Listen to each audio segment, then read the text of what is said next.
Good morning, good afternoon, good evening, whatever time of day it is that you're listening or watching this latest episode of TurfCast podcast with me, Joe Redmond, and my good friend, Simon Townley. How you doing, mate? You all right?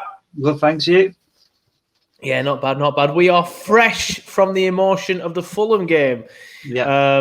We're both working, to be fair. That's why Johnny Tate and Kieran Phillips, big shout out to them too, especially Johnny Tate. Kieran Phillips will let me say that, but he hosted it, to be fair. And if you weren't for Johnny, that wouldn't have been on it. It was the first time we were doing it, and it's not something that he sort of normally does. Like me and Simon, you know, we do this sort of stuff. So when Simon steps in, it's just water and ducks back.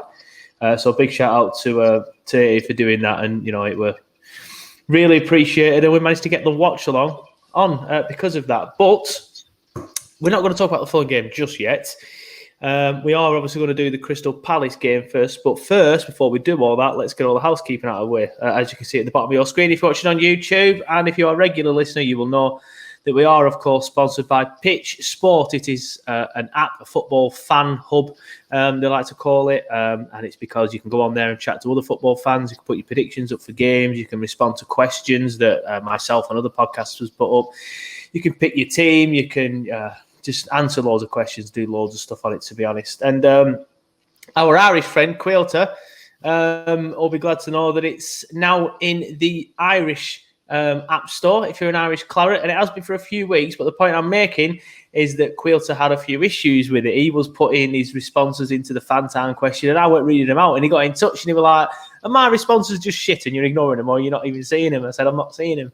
So I got in touch with the people, and they've sorted it now. So Quilter, I have seen your response this week, so please feel free to get more in if you are abroad. But yeah, just before we do get on to Palace game, actually, I've noticed you've got a drink in your hand.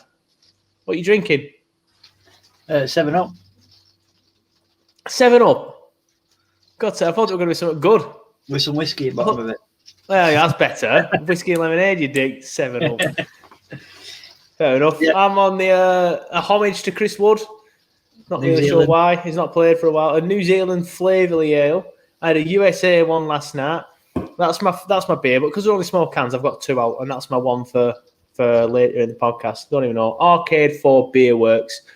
And no, we aren't sponsored by Flavorly. I just thought I like to chat about beers because I like a good beer. Simon's on whiskey. I'm on the beer. Right then, moving on. Obviously, we've had 2 games this week. A Palace away trip, away victory, and a convincing one. And of course, the one that we've already mentioned, the Fulham draw at Turf Moor, which took place at the time of recording tonight, just a couple of hours ago, in fact. But yeah, we'll go back to the Palace game. Crystal Palace 0, Burnley 3. And although I had us down as winning that game, and I said, didn't I? I thought we'd win all 3 of these games. Obviously, that's been proven incorrect now. I did not. That performance just came out of nowhere. It was not a typical Burnley Premier League performance where it's gritty and ground out and, you know, a set-piece header, similar to Palace last season. This season, it were fast-paced, it were good passing, it were attacking on the wings with Lowton, and even Peters. Peters put a good crossing for the first goal, so, you know, they both did the bit, but Lowton was just incredible. But, yeah, Crystal Palace 0, Burnley 3, Simon. Go. We said it, didn't we, in the watch along? It was one of them games where sort of like, we have to acknowledge how bad Palace were, first and foremost. Like, they were poor, but you still have to be present. You still have to be sort of up there with your game to make sure that you take advantage of a poor performance from an opposition team. And what was it, 2-0 inside the first 15 minutes? Inside the first 10 minutes, if I remember rightly, or in the 10th, 11th minute, we scored that second goal. And we were flying, mate. And from that point on, I thought that was going to be sort of like a ground out 2-0, maybe holding on and you know, man down the fences. We're going to be barricading themselves in here because they're going to come at us, but they just didn't. And then we come out the second half, and I said the same thing again. There's going to be a massive 10 minutes now where we need to sort of keep them out and then hopefully grind out this 2.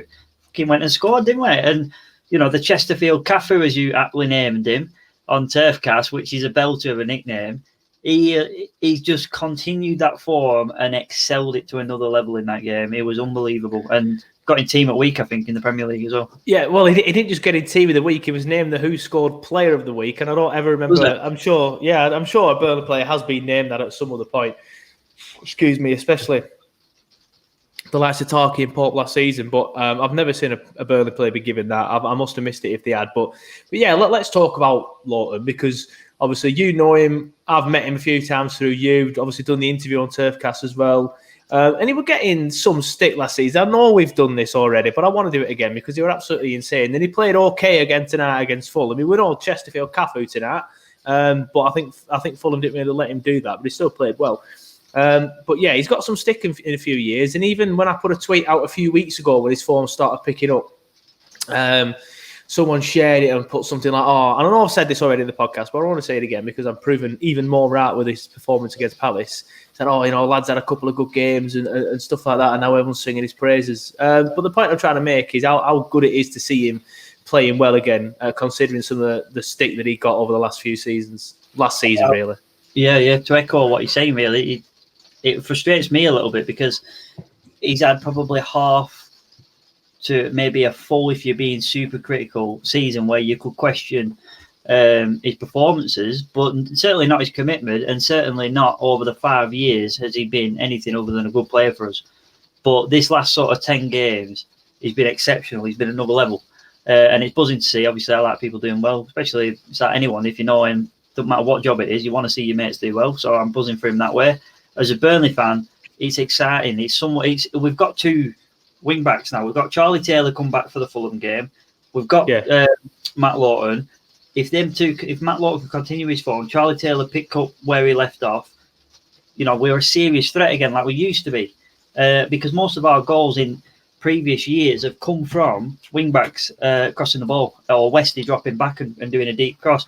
Always comes from them positions. So it's amazing, and I'm buzzing for him. And it's good to see him getting the accolade because that match at Day did it. You said who scored did it. He's got in the Premier League thing. And then the fans are now responding to that and voting for him in TurfCast Man of the Match, where I never see that much positivity towards him. So it's good to see.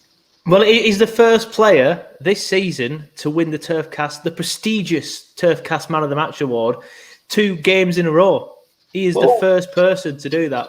So that just shows that he's definitely turned his form around. And one thing I ask you, and now you know me, I never even ask you in person, never mind on the podcast, the sort of things that like these people say to you when they're cutting their hair and stuff. So in the podcast live. Well, no, I'm not. What I'm going to ask you is, like, obviously because his form's picked up massively recently, and obviously it's good to see. And it's not that long ago, only 2-3 months ago, a little bit more than that as well in the summer, where Burnley were being linked to young right backs, and there's no smoke without fire. So the chances are Burnley were looking at these young backs, whether it's somebody to replace Matty or to bring somebody in when Bardo leaves, and then bring Matty in. Phase Matty out over the next couple of years and bring this guy in. Now, has he ever sort of like let on to you that it was a worry that Burnley were looking at any right backs or anything, and that might have then spurred him on to it's a positive sort of like question. It's sort of like I'm trying to say that maybe he's looked at that. And rather than getting his head down, like some players will, it spurred him on to do better, and that's why we're seeing these performances now. I honestly don't think that is the case because he's not. If it is, he hasn't been made clear or mentioned to me. And to be fair, if it was, I'd probably just dismiss the question. But because it hasn't, I can answer it and say no. I've not heard anything like that. But what seems to be the case for me is it's not. I don't know what you think, but when people like someone who can just put a challenge in, and so people like the hard man at Burnley, that's what we seem to like. But with Matt, I think that now that the right midfield, which was Goodmanson or Brady, have been coming back, helping out defensively more, it's giving him a bit more confidence and freedom to push on forward. So I don't necessarily think it's all down to Matt that his performances have got better. I think it's down to the fact that maybe there's a bit more trust, or maybe there's a bit more effort being put in by the right mid. I don't know which one the answer is, but in his head, I'm sure he knows, and there's something that's tweaked, and it's good to see either way. And I know this is something I can say because you said it yourself on the podcast. I think you said it last week or the week before. Yeah. Last season, he was playing with injections in his toe, one of his toes or something. So, and then now this season he isn't. So it could just be a case of, last season he just wasn't 100%, whereas now he's starting to feel 100% again, and he can finally find that form now that he's finally back to 100%. Well, I was nervous when Raheem brought him down and he rolled his ankle, mate. And I thought, oh, for fuck's sake, because he's had an issue with that foot before. But now he's come out of that a better player. I don't know what it was that's done it. maybe it's like that film, that kid with a baseball arm, and he throws it, breaks his arm, and then he ends up having this like welder throw. Maybe he's like that. Fair enough, but yeah, he's been fantastic recently as well, and it's like I said, it's fantastic to see because credit's due. Yeah, exactly, and he's a good lad as well, so it's good to see. Well, but he went the only one. Interview, he said it, didn't he? He said, "I never want to leave," but he didn't say, "I never want to leave," but he said, "There's no reason why." He wants to end his career at Burnley. He wants to end his career, but he loves it. His kids love it, and I think that Burnley fans doing this sort of praise for him now buzzes me out as much as it probably does you. When you hear players like that say that they love it at the club, the last thing you want to hear is them getting slated. So, yeah, it's amazing for him. Yeah, but he wasn't the only one that played well on Saturday. The standout performers for me were obviously Lawton. I thought Tarky played well. Without ever really having to do too much, but everything he had to do was solid. I thought the front two were class. Jay especially, I got a bit of stick for not putting him on the man of the match poll, but that's just because I thought Barnes did more. I know Jay scored and assisted, so I'm going to sound stupid here. But over the course of the game, I thought Barnes did a lot of stuff really, really well. Like he won a lot of fouls and stuff like that and brought the play down, just doing what Barnes does. And it was just good to see Barnes doing that because we haven't seen him do that for a while. And at the time, it was good to see JBG back and JBG play well. But obviously, since then, obviously, when we're going to the Fulham game, we'll talk about him. He's gone off injured again. Hopefully, it's not too serious, but it probably is. It's going to be 6 weeks minimum. It always is with bloody Johan. But a lot of good performances all over the pitch.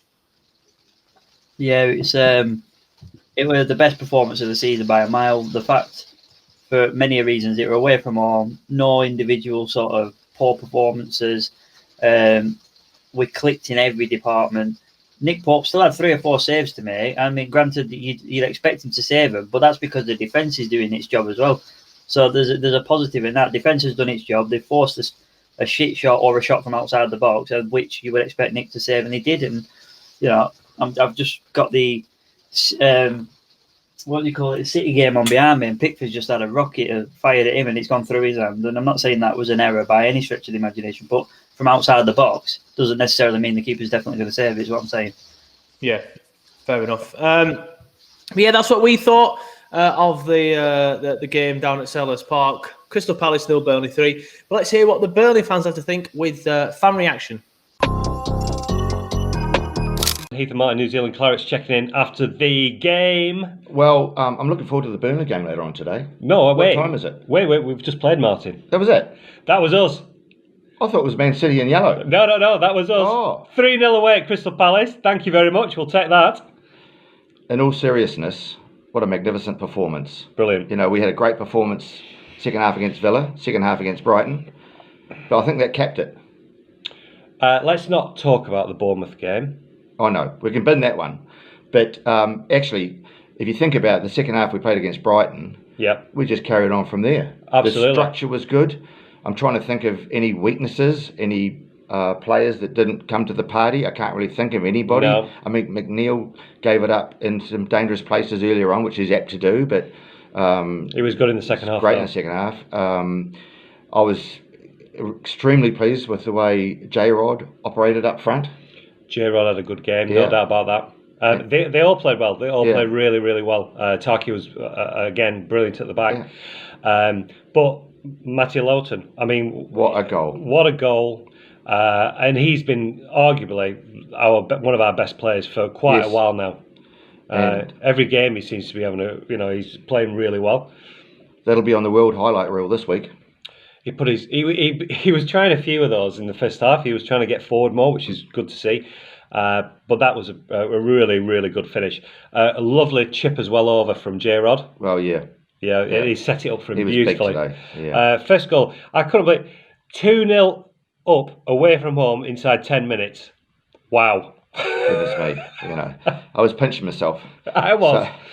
But no, it was a fantastic performance, and we really need the 3 points. And Palace were poor. How much of it was them being poor? I've got to think that they were poorer than they usually are. Well, poorer than they typically are. But you've got to hand it to the staff and the players for putting a performance like that together. A full 90 minutes. Yeah. We're not just talking second half, a full 90 minutes. That's probably one of the best performances of the season, without a doubt. Yeah. Everyone played really well. Yeah. Goodmanson, great goal. A fantastic finish for the first goal. Very encouraging. And if we get 3 points at home against Fulham on Wednesday night. Yeah. Brilliant. We're edging really towards safety now. Okay. Brilliant result. Thanks very much, guys. Goodbye from New Zealand. Fucking get in. What a win. Great performance today. I think that's performance of the season, if I'm honest. 3-0 away at Palace is a fantastic result. Some really good individual performances, but overall, a fantastic team performance. I thought Matty Lawton was fantastic today. Again, since he signed his new contract, I think he's been outstanding. Defended well again today and got forward again brilliantly down that wing, and what a cracking goal. If any big players from any top 4, top 6 have scored that, they'd be raving about it on Match It Day and rest at social media for months. Great finish for Lawton, well pleased for him. So pleased for Dash and the boys. It's been a long season, with what's going on at pandemic and that, and there's been ups and downs, and I think a lot of fans were displeased with the other night against Bournemouth. I thought Dash took a bit of unfair stick for fielding the side he did. I thought he fielded a strong enough side to win that game, but we didn't play well than that. But all forgotten about now. Premier League's a priority and has to be. Really fancy us to push on now and not just scrape relegation, but finish as high as we can. We're only 10 points away from Spurs. We're further away from top 6 than we are away from away from bottom 3. So onwards and upwards, Clarets. Massive game Wednesday now against Fulham. I think if we beat them, I think it's put to bed. I think we're staying up. I'm confident we're going to stay up anyway. I think it's going to be them bottom 3 that go down. But regarding today's performance, absolutely fantastic, great result, some brilliant performances, and we kick on again. Have a good weekend, Clarets. Enjoy. Not a bad result for Hoof FC today, huh? Anti-football FC, whatever, pub side team today from a kid I saw. Man, what a game for everybody from the start. We were just going at it from the very beginning. We just on the front foot. We looked a better team throughout the whole game. Palace didn't show up. They didn't have Zaha. They are a bad team without Zaha, clearly. And Matt Lowton, wonder goal. Simply just beautiful. Wow, it's just great. What a head goal of the year by far, so far. Massive 3 points. Got us 3 points farther from Fulham. It's going to be tough for those bottom 3, any of them, to come out of those spots. I think we're definitely safe. I thought we were safe from the beginning. Just what a great performance for everybody. Matt Lowton, my man of the match. J-Rod gets scoring a goal. Was nice to see. Dwight getting an assist. Awesome. Goodmanson scoring goals again is awesome. Just everybody, just great performance. Ben Mee looks like he might be okay, which is a good positive sign. Concerned about Peters. He did get picked up a knock, it looks like, so hopefully Taylor's back soon or something, but we got some injuries piling up. Hopefully they're not all too serious, but I think we'll be all right this year. Clarets, once we get in the 30s for points, we're gonna be all right, because I think 30 points will keep you up this year. Those bottom 3 teams are bad. Let's beat Fulham on Wednesday. We beat Fulham, we're definitely safe. I think this win made us safe for sure.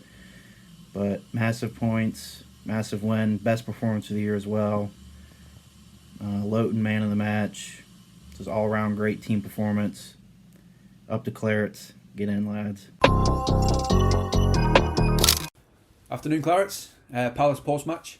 Fantastic. Not just the result, but the performance was fantastic, especially the first sort of half an hour, 40 minutes or so. I thought we were brilliant. A lot more pace about the play, a lot more forward. Whether that's because Jack Cork's back in the side, I don't know. Maybe he's been the missing link, but we've certainly been a lot more attacking since he has. Good to see Goodmanson on the score sheet, although Palace were absolutely shocking. I don't want to take anything away from Burnley's performance, but I do not know how Palace are not in the relegation because they were appalling. And they seem to lose every week as well, but anyway, it's not about them. J-Rod didn't have to do much for his goal. It literally just sort of hit his head and went in, but again, now he's got one. Hopefully he goes on a bit of a run. But let's face it, it was all about Matty Lawton. What a fantastic goal. Prime Barcelona. Dani Alves. That's what it was. The movement, taking the men on. In fact, it reminded me of Giggs against Arsenal in the FA Cup. Weaving in and out, barging off players. The pass from J-Rod, that doesn't get credit it deserves. It was a beauty of a pass straight into his path, and he had all the time in the world to do what he wanted, and he launched it. Fantastic goal. Even he couldn't believe he'd done it, and Dash's face was quite funny as well, sort of looking in disbelief. But we did what we had to do. Dash rested players midweek. We know that, and it's a bit annoying we didn't go on a cup run, but his gamble paid off, didn't it? The players looked sharp, they looked fresh. So we just need to carry that momentum into the next few games. Now, if we win the next couple, I think we'll be fine. I can't see the bottom three changing because they are shocking, and they're not going to pull that many points back. But it's important to set that mark, and if we win the next two, we've done that. And fingers crossed Ben Mee's not out too long because it looked a bit nasty that, but it was good to see that he was back on his feet. I mean, he's hard as nails, that lad, isn't he? So nothing will keep him out too long. But I think by the laws of the game, when it's a head injury, I think he has to miss the next one anyway. So hopefully he'll be back after that. And Peters as well, because I don't know who's going to play left back if Taylor's still out, because Peters looks like it's an injury to his muscle. But we've got to carry that momentum going forward because it was so good. I think we've had more shots in the last couple of games than we have all season up to this.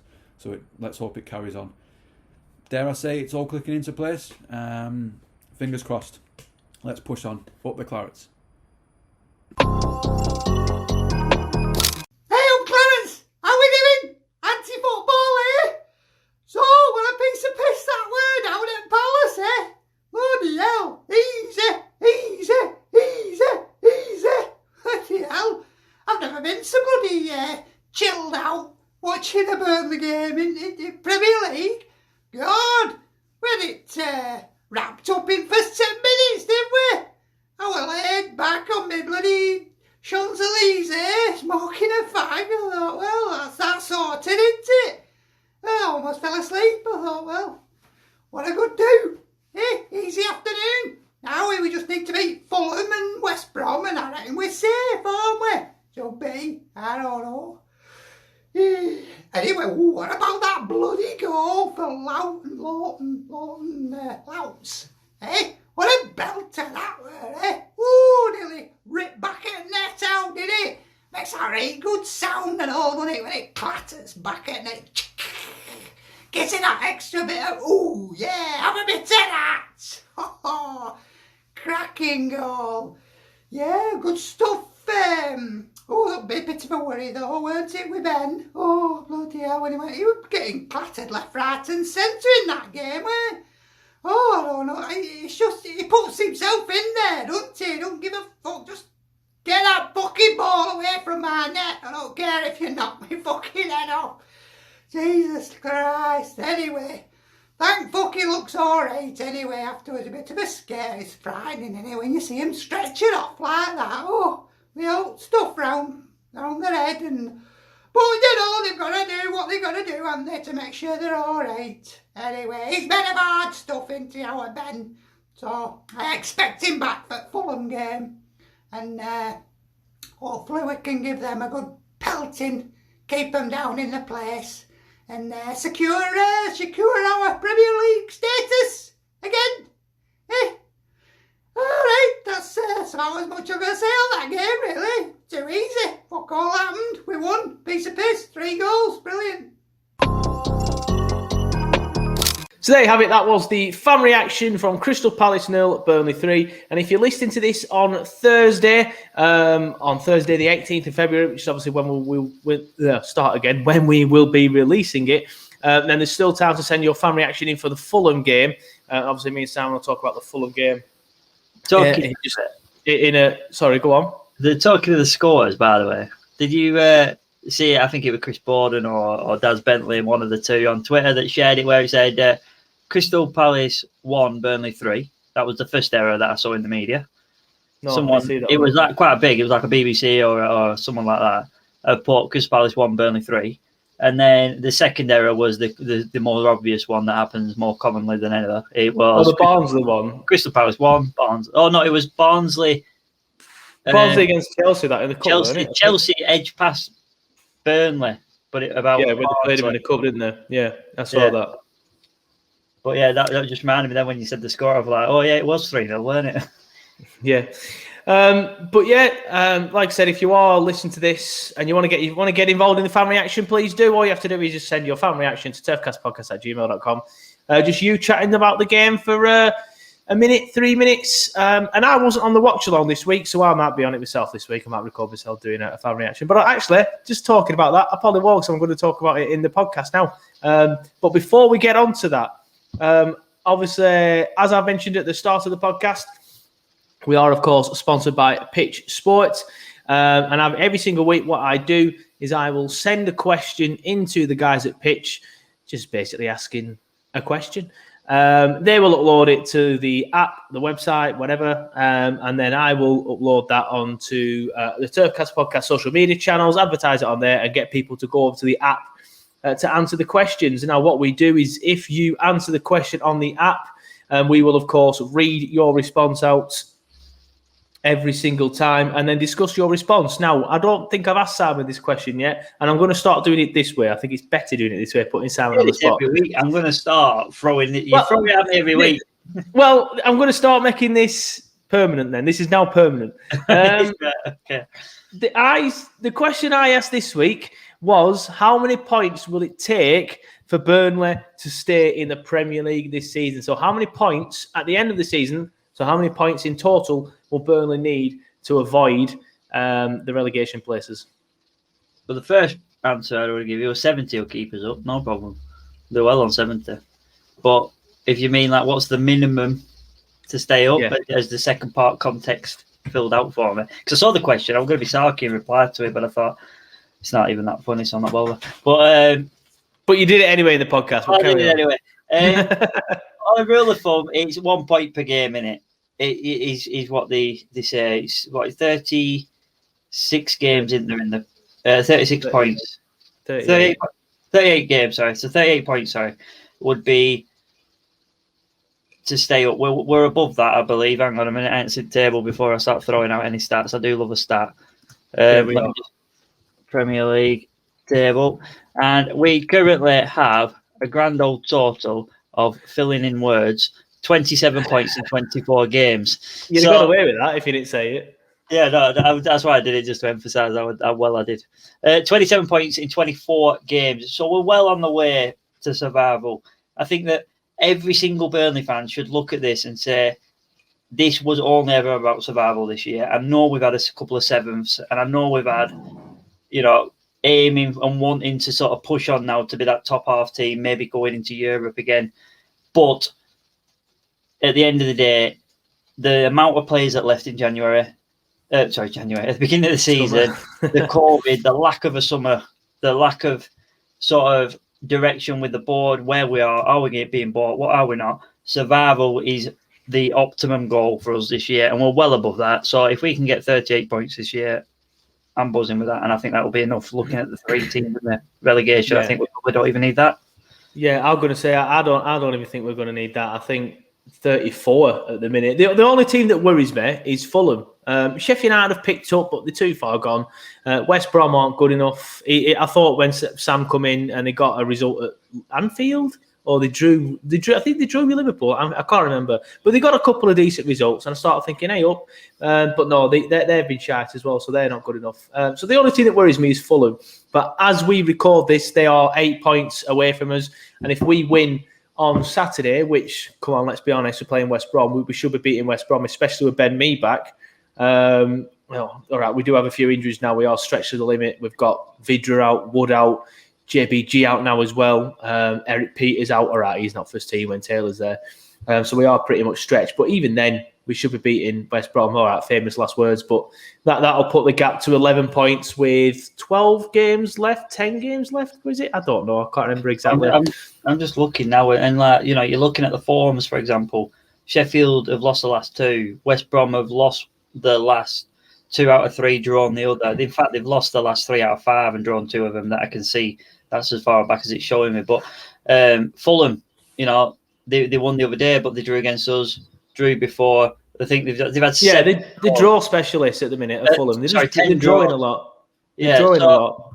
That's not going to get you out. That's not going to get you out of trouble. A draw's not going to get you out of trouble. They need to turn them into wins. You've nailed it there. At the end of the day, mate, they've only won 3 games, which is the exact same amount as Sheffield, and we've written them off. So I think they are sort of they're keeping going, but they're fighting a losing battle, in my opinion. Yeah, I say I'm worried about them. I think we'll win too many games between now and the end of the season for them to catch us. When I say I worry about them, maybe if our form falls off a cliff, they might catch us. But if they're going to get out of it, they're going to catch Newcastle and/or Brighton for me. Brighton, I think they've just about got enough. Newcastle, again, interesting. I would have said they'd had enough, but now that Callum Wilson's out for, I think, the remainder of the season, or is it 6 weeks? I can't remember. They're going to struggle big time without Callum Wilson. So it'll be interesting to see. Anyway, we had a few responses. Quilter, as mentioned, 8 hours ago, so he's done it at the last second. That's fine. Quilter says 35 should be enough, but 40 would be ideal. If we beat Fulham, a bit late now, and WBA, then we should be well on course to safety. Obviously, a draw against Fulham, which means that they're still 8 points away. And as I've said, a win against West Brom, then that's back to 11 points. And for me, I think if we beat West Brom on Saturday, we're there. Lindo says, if we get 40 points, we will be safe. Then Alan Pace can get his checkbook ready. Jimmy Carpenter says, I think 35 points will secure safety. The past 4 years, 35 points has kept teams safe. So there you go. Everyone's sort of like saying 35 would be good. 35 will probably keep you up, but 40 is a bit more comfortable and a bit more ideal. I think we'll finish on around 45 points, if I'm being honest. I think we've picked up so much. I think the first 8 games, we were dog shit. Like the first 8, and it was the same as that season when we were in Europe. We were just so bad at the start.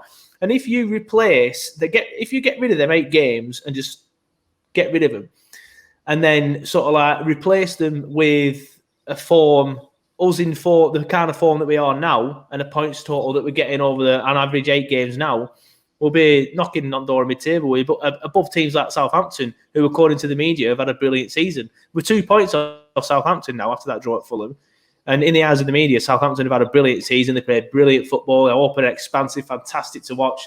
Burnley, with the runt of the Premier League litter, nobody wants to watch us. We're having a shit season, but yet we're 2 points away from Southampton. So let's not always try and get fooled by the agenda. We are, doing okay.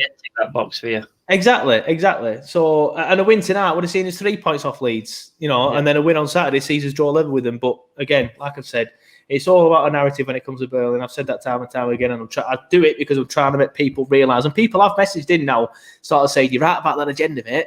Honestly, I'm going to be head of like a tinfoil hat Burnley FC committee going, oh, the all haters. But it's true. They do. Anyway, moving on. Fulham game. We are fresh from the Fulham game, so there will be a lot to discuss from the Fulham game. I'll let you put your tuppence in then. So Burnley 1, Fulham 1. Go. Yeah, well, there were 2 obvious chances to score.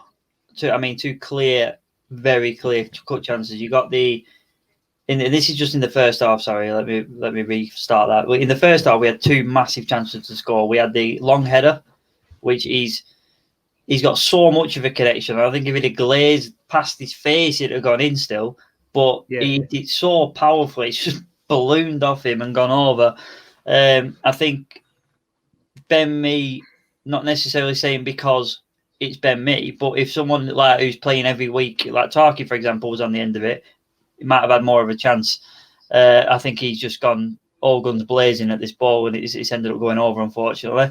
And then you've got the J-Rod or Barnes, whoever you want to blame for not getting the foot on the end of that, where it's flashed across the face of goal. No one's got a touch on it. Absolutely dominated the first half. We battered them. Our winner were 2-0, maybe 3-0 up at that point. I don't know. And then for once, we came out of the second half piss poor compared to the first half. Usually I see as like pretty shit in the first half, but then come out quite good in the second half. It was the opposite today. It was poor, and I can't remember the stat I heard now, but it was something like that's the 15th game that we've failed to score in the first half this season. Okay. And I was good like, start. It was. If it's correct, it's a good start. It was about 15 anyway. And, it's probably fucking nowhere near, isn't it? No, it was. It was definitely 15, 14 area. And either way, it's quite a horrific stat. So, like I said, commonly we are shit in the first half. Come out slow starters. Yeah. However, we didn't take the chances, unfortunately. Now we go into the second half again. In my opinion, it was a shit goal for many a reason. It's a corner. It's come off a Fulham player who's hit it against his other Fulham player who could have been handball. He's just tried to get his chest on it and get his body out of the way. Brady has got fair play to him. He's just stood in the only bit of the turf that's actually quicksand, so he couldn't get his feet up quick enough. Is that what? And then he fell out. He fell over, so it's not his fault really. It's a boggy bit of turf that. And yeah, he's got stuck, and he just couldn't get his foot out, and it was devastating to concede that goal. That being said, what a reaction!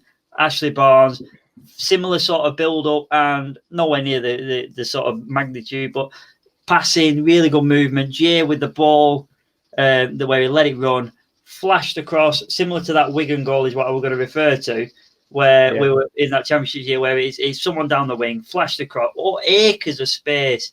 He's took a horrific touch as Ashley Barnes. He's actually gone under his foot. If he'd have took a good touch on that scenario, I think the keeper's got it, because the keeper's committed to going right. But because he's took a shit touch, the keeper's actually now on his flat foot.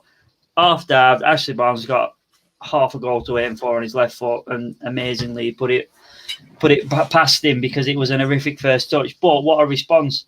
From there, we didn't really capitalise on it, unfortunately. We sort of slowed down again. If anything, we went back into his shells, didn't we? Yeah, we kind of slowed down. Dwight had an uncharacteristically quiet game. Seems to be, I'd say uncharacteristically, it seems to be a lot of them this season. I thought you were going to say, correct me on that one. But I'm kind of echoing what the commentator said there, to be fair. Whether I'm echoing my own opinion, I don't know. But I do agree that we expect more from him. So I'll go with uncharacteristic. Yeah. He had an uncharacteristically poor sort of half. You could see his frustration on himself. He was losing the ball, throwing his hands around, apologising to people for not being able to pass the ball. But that was sort of my summary of the game. There's other little parts of it we can go into after yours. Yeah, well, obviously you managed to get the second half. I'll be honest, I have watched it. I've done the usual. Is it Footyval? His goal, one of them sort of sites. While I'm working, it's in the bottom corner of my website of my computer. So I have seen it. I watched it as closely as others, and I apologise for that. I was at work, but I thought, first half we were, from what I saw, by far the better side. Definitely should have gone in front. 3-0 might be a bit generous, but we've had two good chances there. What annoyed me though is this new expected goals stat, right?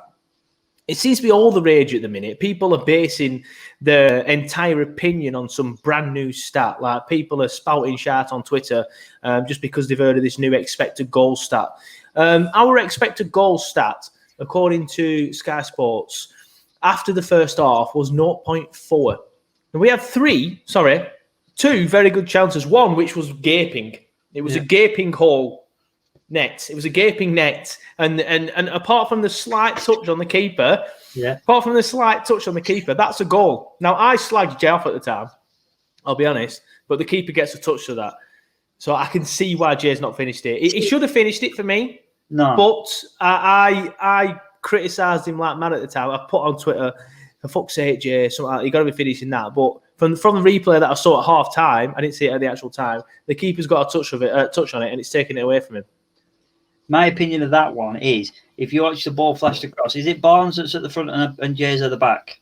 Yes. Barnes Yes. was inches away from it, or whoever at the front was inches away from it. Forgive me now, forgetting it was only 5 minutes ago, but whoever's at the front was inches away from it. The keeper's touched it, but he hasn't touched it backwards. He hasn't touched it further away from Jay. He's actually touched it towards the play.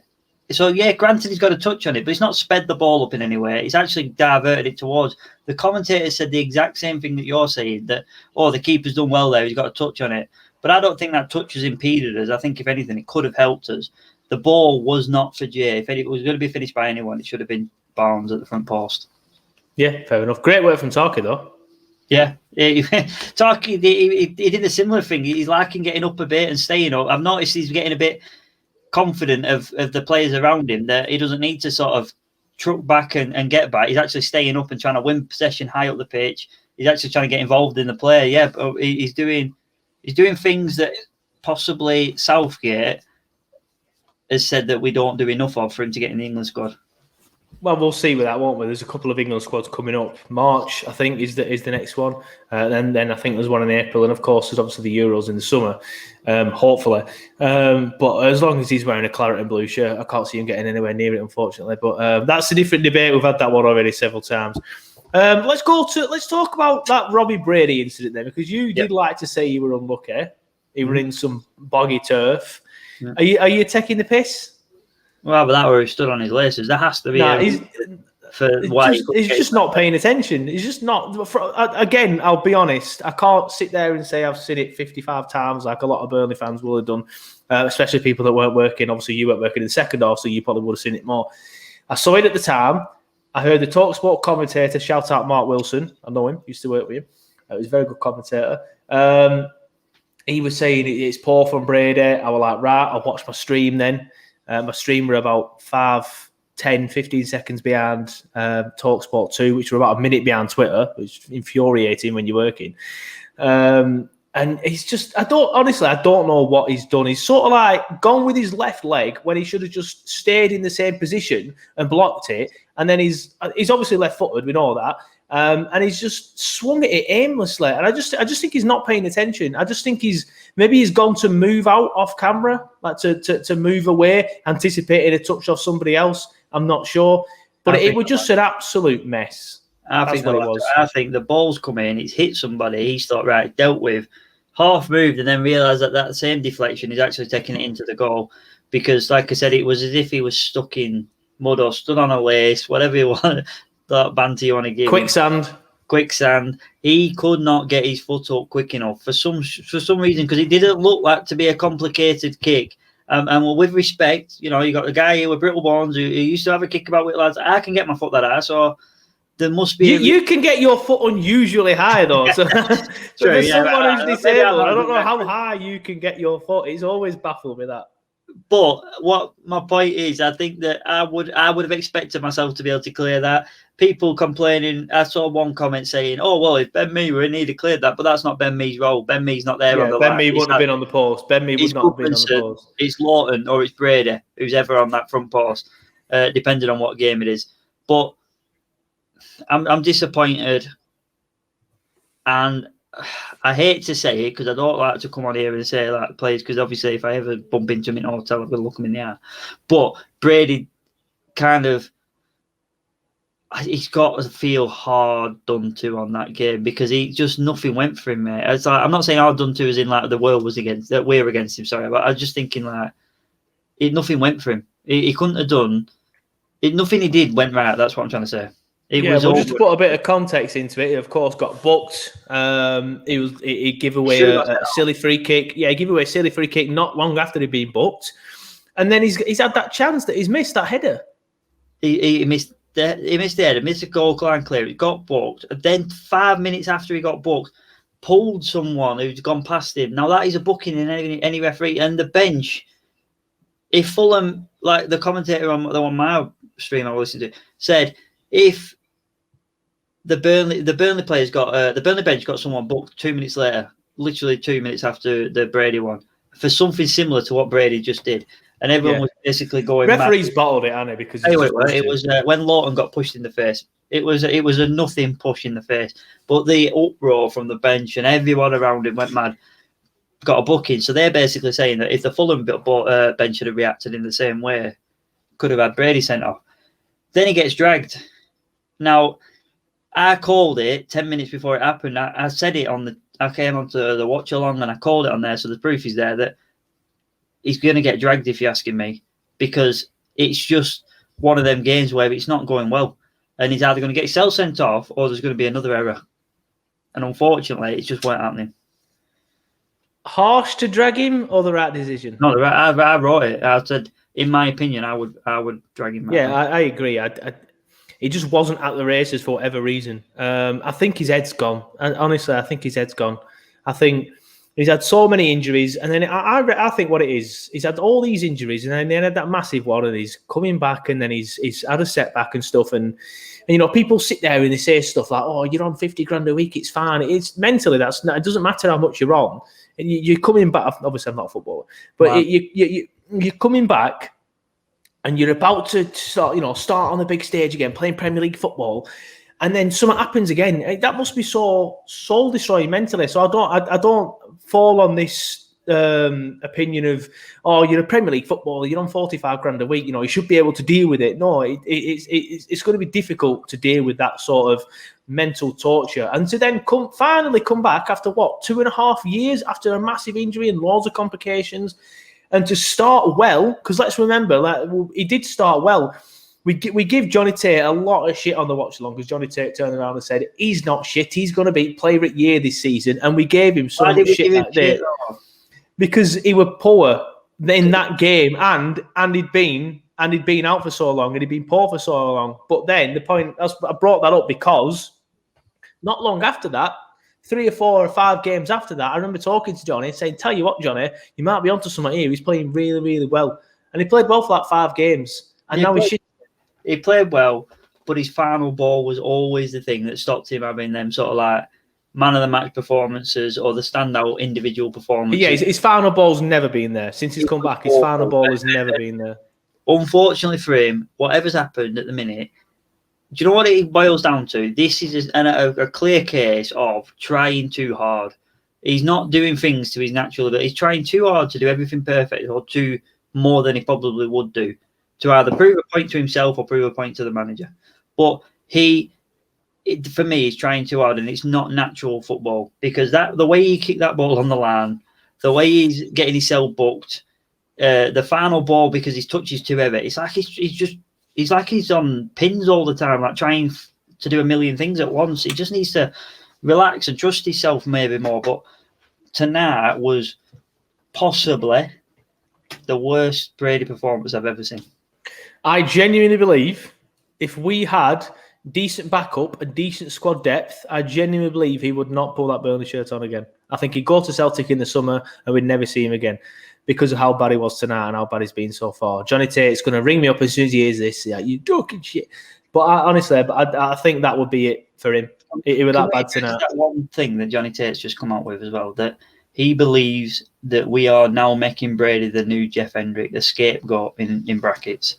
I don't believe that. I always actually said, and you could have divided the Burnley fans, because they either loved or hated Hendrick, because you either appreciated that he actually did a role, and that was me. I was the one that said, you know what, we need players like Hendrick, like I said about Cork, like I said about I'd rather have Hendrick on the pitch than Brady. Fair enough. But then with Brady, I can't see there's a Marmite decision here. This is simply, for me, people want him. Johnny is the one positive. Yeah, people want him to do well. Fair enough. But of course, we want him to do well. But it is, at the end of the day, he's not playing well at the minute. I'd love it if we got prime Robbie Brady back. And when he first signed and his debut when he scored that free kick against Chelsea, I was thinking about it tonight, just while I was setting up for the podcast. I remember when he scored that free kick against Chelsea, I came off the turf and I tweeted or put on my Facebook status, something like that. I just put, something tells me I'm going to like Robbie Brady. And that's how much promise he had. He did so well at Norwich before we signed him, and he started well here. And it's just because of the injuries. I'm happy to say it is because of the injuries, but it just hasn't gone well. He started well, had the injuries, not gone well, and now he just is.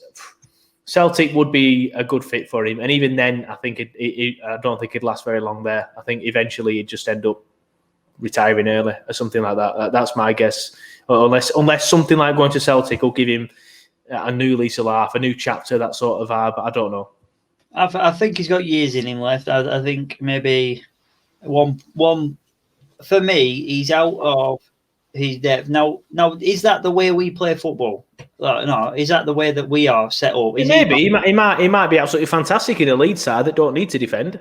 Exactly, he might be an incredible winger who just runs up and down the wings and tries to have a shot every now and again. But for the Burnley squad as we are, that we haven't got the intricate passing available. However, that being said, Jay Rodriguez, when Brownhill came on, J Rod, Brownhill, McNeil in this sort of triangle at the bottom left-hand corner, almost created 2 chances in 5 minutes because of the way they were passing the ball about, and that were refreshing to see. But it's not the way we play on a general consensus.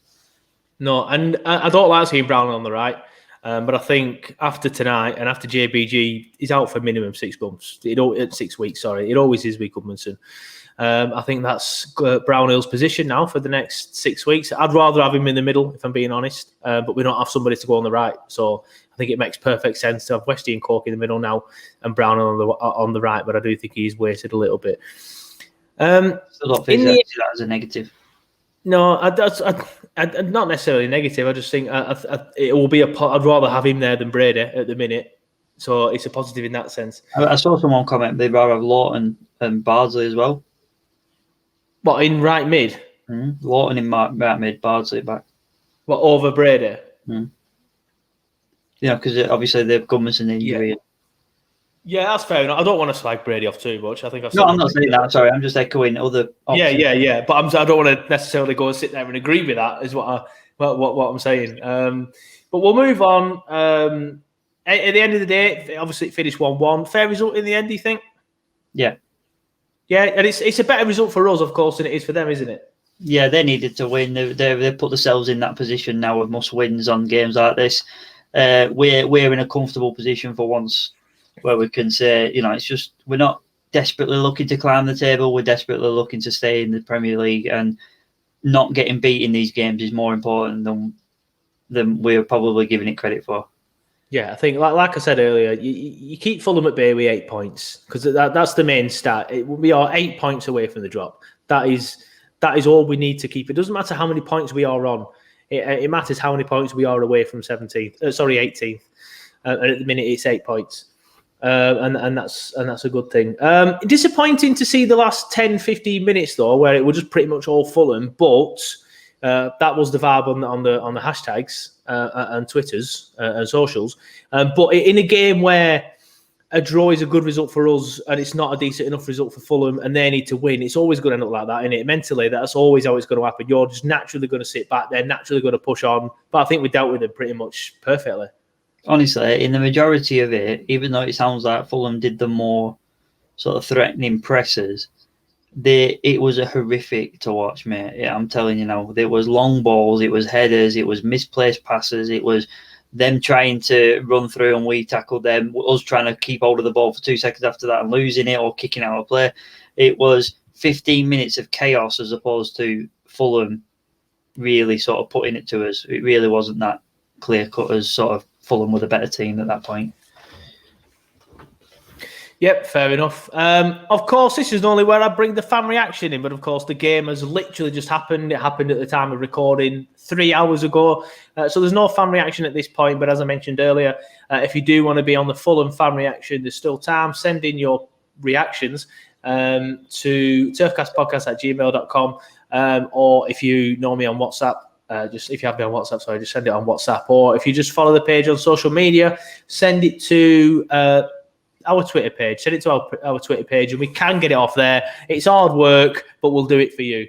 And then you can be on the match reaction, which will be released probably tomorrow around 8 p.m. But I'm working again. But I can do a fan reaction on the sly on my laptop, to be honest. Up next, we'll just have a quick look at the West Brom game. I know we don't go into these in too much detail now, simply because I was doing a pre-game show. There won't be a pre-game show this week, I'm going to be honest. I'm working every single day until Saturday now. So I will be available for the watch-along. Simon, are you available for the West Brom watch-along? I think so, yeah. Doing a hair lav? I'm not doing a hair lav. I am due for about 3 minor operations next week, so I'll let you know if one of them falls on a Saturday. Okay. Fingers crossed. Friday. You found out Friday. It should be all right. I would presume it's going to be next working week, but I presumed it would be Monday onwards. I don't know how operations work. But yeah, West Brom coming up then. Another, let's be honest, big game. We lose it. We're not up shit creek like we would have been if we'd have lost the Fulham game. I'd rather us lose the West Brom game than the Fulham game. But I honestly, with Ben Mee back, Brownhill on the wing rather than Brady. Obviously, I'd rather have JPG there. And then Brownhill in the middle for Coco Wester, if I'm being honest. But players are coming back, is my point. The main player is coming back, Ben Mee. So it should be in a very good position to win this game. And of course, it's obviously a big game again.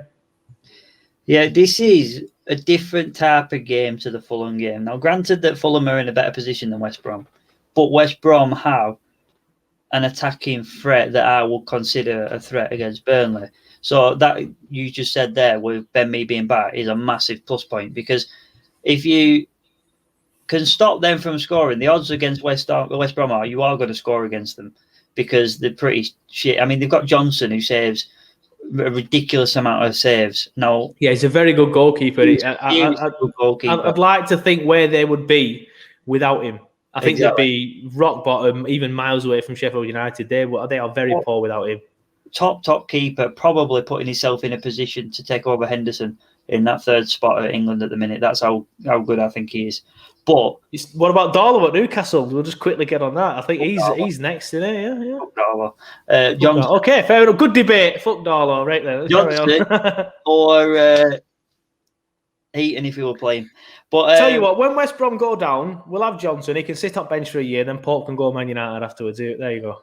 Yeah, well, whichever way. But Johnson's that good that they'd probably be getting beat 4-5 every single game. They are shipping shots against them for fun. They do not sort of nullify teams. We don't create that many chances, so it'd be a good little contest for us to get some goals.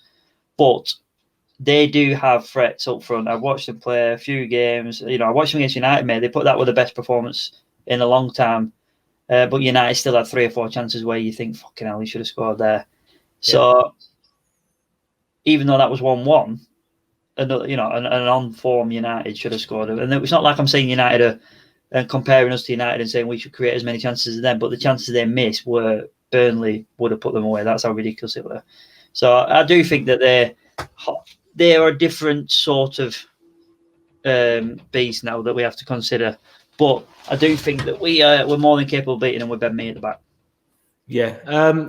Predictions? 2-0 Burnley. Oh, fuck off. I'm going to say 2-0. I'll say 3-1 then. Say 3-1. You say 2-0. No, I don't want to say. I don't want to go the same as you. I'm going to say 3-1. I'm going to say I'll be very surprised to see Burnley score 3 goals, forgetting that we've literally just done that against Crystal Palace. Yes, Palace were shit, and I do think West Brom are just as bad as them at the back. They haven't had the Allardyce effect, have they? No, that's what I was saying earlier, weren't I? But when they first come in, I thought, there might be a chance of staying up, but he's done absolutely nothing there for me. They had a couple of results early on. It's not worked. He's not even brought in. I do think they'll go down. Well, I'm not sure what the crack is there. Maybe they promised him more money than he's got in the end. I'm not sure, but it hasn't worked. And West Brom will go down. Sheffield United will go down.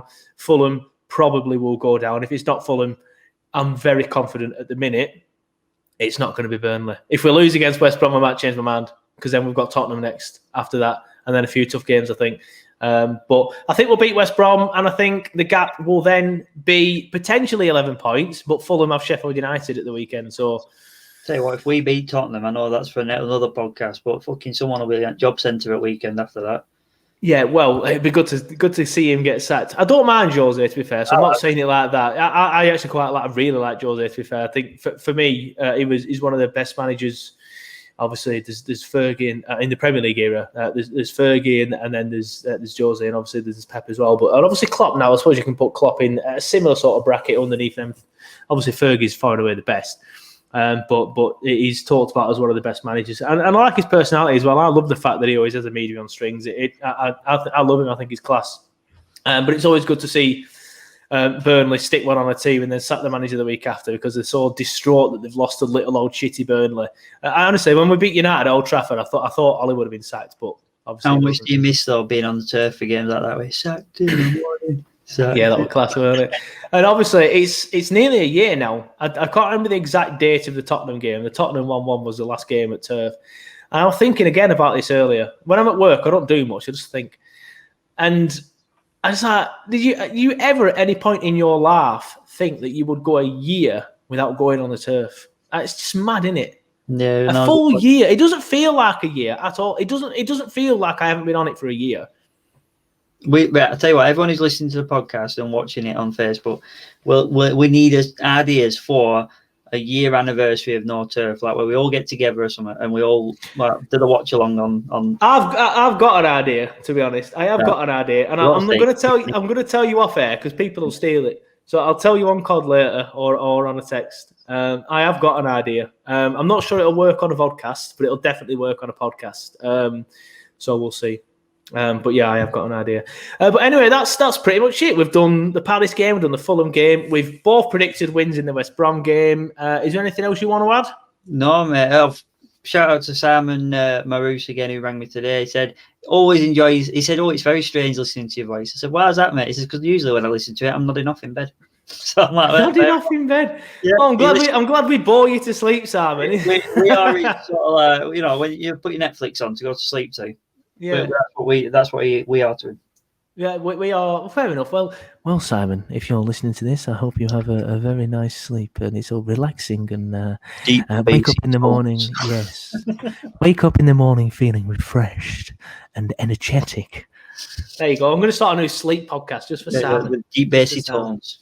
Yeah, beautiful. But yeah, we'll be back for the fan reaction later today. If you're listening on Thursday, we'll be back for the next live on Saturday for the West Brom game. I am available for this one. Big shout out to Johnny and Kieran again for doing the Fulham game.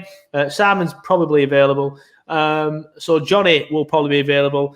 And now it's our decision: do we have Kieran back or not? We'll have to decide. Kieran's been messaging me on Facebook, get me involved more, mate, and I've told him your first backup. So we'll see. Depends if Jared don't want to do it, Kieran. But we'll see. I'll text about and we'll find out where you are. But Kieran, thank you very much for doing it. Johnny, thank you very much for having it. And Simon, thank you very much for coming on this week's podcast. We'll be back next Thursday if you're just a fan of the podcast as well. But please check us out on YouTube and on Facebook and on Twitter and on TikTok. We're on everything. We'll see you next week. Bye.